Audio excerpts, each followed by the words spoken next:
Breaking news దాడుల విషయంలో లెబనాన్కు shock ఇచ్చారు ఇజ్రాయెల్ ప్రధాని బెంజమిన్ నెతన్యాహు. కాల్పుల విరమణ లెబనాన్కు వర్తించదు అని తేల్చి చెప్పారు. సీజ్ ఫైర్ కు సంబంధించి డొనాల్డ్ ట్రంప్ నిర్ణయానికి మద్దతునిస్తాము అంటూ నెతన్యాహు కార్యాలయం ఒక ప్రకటన విడుదల చేసింది. అయితే లెబనాన్ విషయంలో మాత్రం పాకిస్తాన్ ప్రధాని షెహబాజ్ షరీఫ్ ప్రకటన మాత్రం ఇందుకు భిన్నంగా కనిపిస్తూ ఉంది. అమెరికా ఇరాన్ అంగీకరించిన కాల్పుల విరమణ ఒప్పందం లెబనాన్కు కూడా వర్తిస్తుంది అని ఆయన చెబుతూ ఉన్నారు. కానీ లెబనాన్కు వర్తించదు అని నెతన్యాహు అంటూ ఉన్నాడు.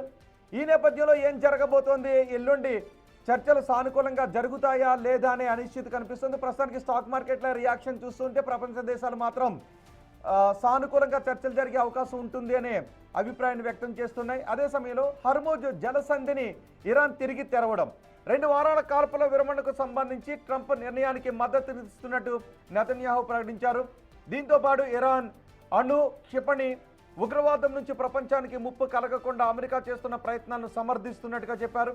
ఇరాన్తో జరిగే చర్చల్లో ఇజ్రాయెల్ దాని మిత్ర దేశాలకు నష్టం కలగకుండా చూస్తామని అగ్రరాజ్యం తమకు హామీ ఇచ్చినట్లుగా నెతన్యాహు ప్రకటించారు.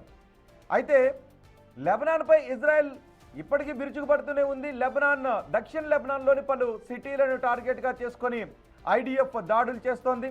తమ మిత్ర దేశాలపై కూడా దాడులు చేయొద్దు అని ఇరాన్ ప్రతిపాదించిన పాయింట్లలో 10 పాయింట్లను ప్రతిపాదించింది ఇరాన్. ఆ 10 పాయింట్లలో ఈ పాయింట్ కూడా ఉంది. కానీ ఇజ్రాయెల్ మాత్రం దాడులను కొనసాగిస్తూనే ఉంది. ఈ నేపథ్యంలో ఏం జరగబోతోంది? లెబనాన్పై దాడులను ఇజ్రాయెల్ ఆపుతుందా?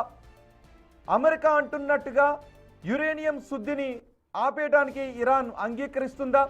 ఇరాన్ అడుగుతున్నట్లుగా సెక్యూరిటీ ప్రామిస్, ఇకపై మా దేశంపై దాడులు చెయ్యము అని అమెరికా అంగీకరిస్తుందా?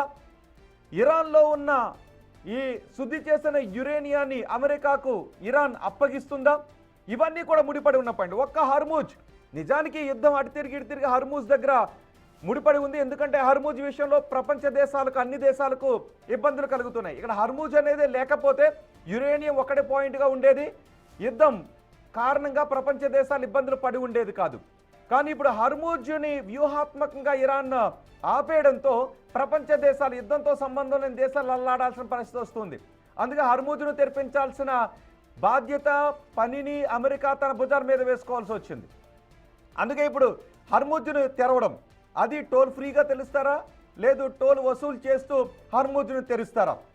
హర్మూజ్ ఒప్పందం అయిపోతే అమెరికా అక్కడితోనే యుద్ధానికి ముగింపు పలికే దిశగా వెళితే మరి అమెరికా సాధించింది ఏంటి? ఆల్రెడీ యురేనియం విషయంలో ఆ ట్రీటీపై ఇరాన్ సంతకం చేసింది. దాన్ని ఇప్పుడు ఉల్లంఘిస్తూ అణుశుద్ధిని చేస్తూ ఉంది. ఒకవేళ అణుశుద్ధిని ఇరాన్ ఆపేయటానికి అంగీకరిస్తుందా లేదా, ఏం జరుగుతుంది? చర్చలు సఫలీకృతం అవుతాయా లేదా అనేది ఎల్లుండి తేలబోతోంది.